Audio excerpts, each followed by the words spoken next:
अगर आपने इस तरीके से एक बार परफेक्ट आटा बिस्किट बना लिए ना, फिर आप कभी भी मार्केट से ख़रीद के नहीं खाएंगे। इतने ज़्यादा क्रिस्पी, खस्ता, टेस्टी बनकर तैयार होंगे, वो भी सीधा कढ़ाई में। तो चलिए देखते हैं इसे कैसे बनाना है। इसको बनाने के लिए हम लेंगे एक बर्तन, इसमें डालेंगे 1 कप दूध। यहाँ पे दूध जो है वो रूम टेम्परेचर पे होना चाहिए। सारी चीज़ें माप कर लीजिएगा। अब हमने 1 कटोरी ली है, इससे हम चीनी डालेंगे 1 कटोरी। अगर आप थोड़ा सा मीठा कम खाना पसंद करते हैं तो थोड़ी सी चीनी कम कर दीजिएगा। दूध में चीनी डालकर हमें इसे घोलना नहीं है, डायरेक्ट ढककर रख देना है। अब हमने लिया है एक दूसरा बर्तन और उसी कटोरी से हम 1.5 कटोरी गेहूं का आटा डालेंगे। कटोरी एक सेट कर लीजिएगा या फिर कप, एकदम परफेक्ट बनेगा। 1.5 कटोरी हमने गेहूं का आटा लिया है। 1 कटोरी सूजी लेंगे यानी कि रवा। अब इसमें डालेंगे इलायची टेस्ट के लिए। आधा कप कद्दूकस किया हुआ नारियल डालेंगे या फिर आप नारियल का बुरादा भी डाल सकते हैं। अब हम इसमें डालेंगे 1 बड़ा चम्मच सफ़ेद तिल और इसमें डालेंगे आधा कटोरी घी। तो जब हम ये सारी चीज़ें एक परफेक्ट नाप के साथ डालेंगे तो जो हमारा आटा बिस्किट है वो बहुत ही परफेक्ट और बहुत ही टेस्टी बनकर तैयार होगा। अब हमें यहाँ पे सारी चीज़ों को अच्छे से मिला लेना है इस तरीके से। पहले हमें सारी चीज़ों को एक साथ अच्छे से मिलाना है। अगर यहाँ पे हमें घी की क्वांटिटी कम लगेगी तो हमें यहाँ पे घी को बढ़ाना है। तो आप यहाँ पे घी की जगह आप ऑयल भी यूज़ कर सकते हैं, जो भी आप खाते हो। तो मुझे ना थोड़ी सी जो घी की क्वांटिटी है वो कम लगी, तो मैंने यहाँ पे लगभग 2 बड़े चम्मच के करीब घी और डाला है। मैंने इसे देसी घी में बनाया है, आप रिफाइंड ऑयल से भी इसे बना सकते हैं। सारी चीज़ों को अच्छे से मिक्स करना है और अब देखिएगा कि ये जो आटा है वो अच्छे से बाइंड हो रहा है, यानी कि आटा हमारा एकदम अच्छा बंध रहा है। अब हमारा आटा बढ़िया बंध रहा है। इसे और भी ज़्यादा खस्ता बनाने के लिए आधा चम्मच हम इसमें बेकिंग पाउडर डाला है। आप चाहें तो इसे स्किप भी कर सकते हैं। अब जो हमने दूध में चीनी को मिक्स करके रखा था, इस तरीके से हम पहले जो दूध में चीनी डालकर रखी थी उसकी हमें पहले इसकी चीनी डालनी है। इसीलिए हमने इसे मिक्स नहीं किया था ताकि चीनी जो है वो मेल्ट ना हो। और जब चीनी के छोटे छोटे दाने आते हैं बिस्किट में तो खाने में बहुत ही टेस्टी लगते हैं। पहले जो हमने चीनी को गीला किया हुआ था उसे हम डालेंगे और फिर हमें जैसी ज़रूरत लगेगी वैसे हम इसमें थोड़ा थोड़ा दूध डालकर इसका एक डो बनाकर तैयार करेंगे। अब यहाँ पे डो को ध्यान रखिएगा, क्योंकि डो में हमें बहुत ज़्यादा पानी का यूज़ नहीं करना है, क्योंकि ये जो चीनी है वो मेल्ट होगी तो डो और भी ज़्यादा गीला हो जाएगा। हमें इतना सिर्फ डो को गीला करना है कि डो हमारा अच्छे से बंधना चाहिए। बहुत ज़्यादा हमें डो को गीला नहीं करना है। तो इस तरीके से हम थोड़ा थोड़ा चम्मच से दूध डालते जाएंगे और इस तरीके से मिक्स करते जाएंगे। इस तरीके से अगर आपने एक बार परफेक्ट नाप के साथ आटा बिस्किट बना लिए ना, तो सच में ये इतने ज़्यादा परफेक्ट और टेस्टी बनेंगे कि आप कभी भी मार्केट के नहीं लाने वाले।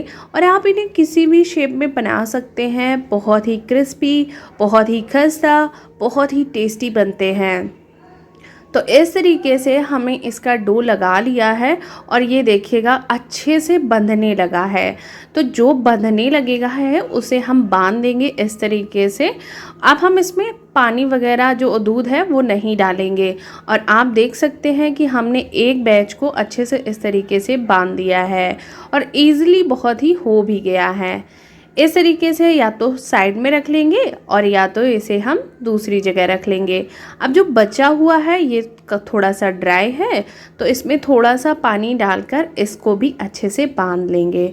तो इस तरीके से हमें इसका डो लगाना है। डो को गीला बहुत नहीं करना है, सिर्फ इतना हमें इसमें दूध डालना है कि डो अच्छे से बंधने लगे। क्योंकि इसमें खूब सारा मोयन डाला है तो ये अच्छे से ईज़िली हो जाता है। तो आप देख सकते हैं कितने अच्छे से ये बंध कर तैयार हो गया है। और इस तरीके से हमने 2 पीसेस बांधकर तैयार करे हैं। इससे जो हमारे आटा के बिस्किट हैं उनको शेप भी देने में बड़ी ही आसानी होगी। तो हमने इस तरीके से दो जगह पे आटे को बांध लिया है और बस अब हमें कुछ नहीं करना है, कोई बड़ा बर्तन लेना है या फिर इस तरीके से एक चॉपिंग बोर्ड लेना है। हाथों की मदद से इसे हमें इस तरीके से थोड़ा सा इसे बड़ा करना है।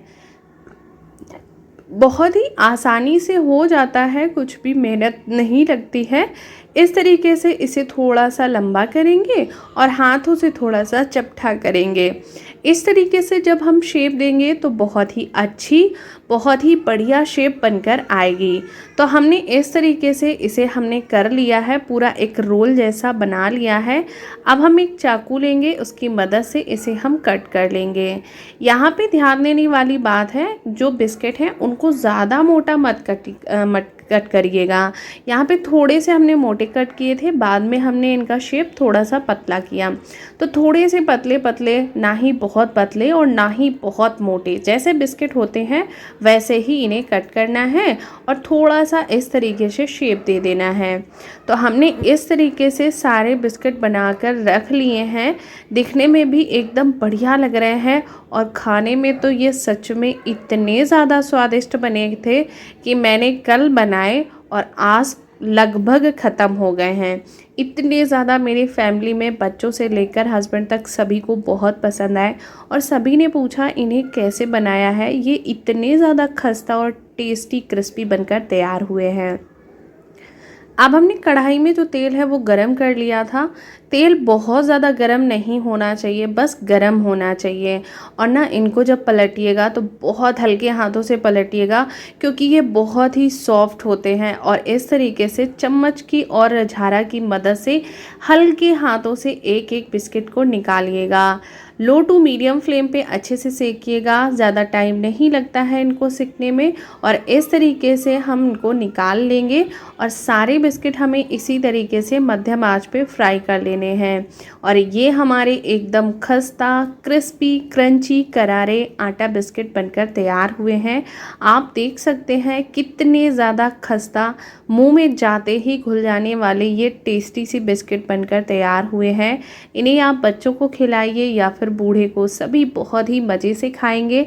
तो दोस्तों, आज की ये टेस्टी मज़ेदार रेसिपी आपको कैसी लगी कमेंट्स करके ज़रूर बताइएगा। अच्छी लगी हो तो लाइक शेयर करना बिल्कुल ना भूलिएगा। Thank you for watching. Her her Mahadev.